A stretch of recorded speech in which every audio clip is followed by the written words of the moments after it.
One of the most moving moments in the book of Genesis, Bereshit, is when Jacob sees his grandchildren.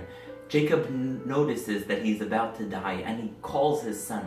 Joseph comes with his two children, Ephraim and Manasseh. And Jacob's eyes are already weary and old. And he says, "Who are these?" And Joseph says, "These are my two sons that grew up in Egypt." And even though it says that Jacob's eyes were weary, suddenly it says that he does see them. And he says, Ephraim and Manasseh, Kir Uven v'Shim'on yihiyuli. They will be to me like Reuben and Shim'on. They will be like my very own children. Umoladetecha asher holadeta achareihem. The children that you have after I already arrived here in Egypt, they won't get the same blessings of Ephraim and Manasseh. Why is it that Ephraim and Manasseh get the blessing of being like Jacob's very own children? Why is it they are blessed to be like Jacob's very own children?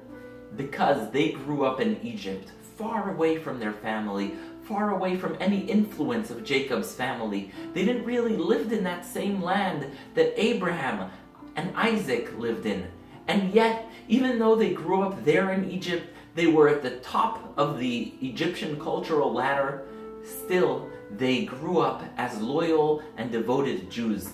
They grew up as members of Joseph's family.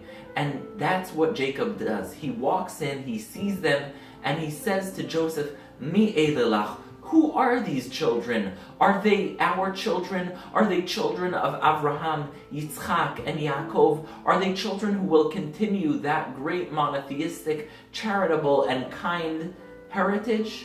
Or perhaps have they grown up in a foreign land and have nothing to do with all the values that we try and impart to our families? And Joseph shows him that they are indeed Jacob's children. And therefore Jacob says, Ephraim and Manasseh, Kir Uven v'Shim'on yihiuli. They will be just like Reuven and Shim'on to me, because I recognize the unbelievable accomplishment and sacrifice that they made growing up in Egypt and yet being so dedicated to being loyal Jews. This is why every Friday night parents bless their children. Yesimcha Elokim ke'Ephraim v'ke'Menashe. May God make you like Ephraim and Manasseh.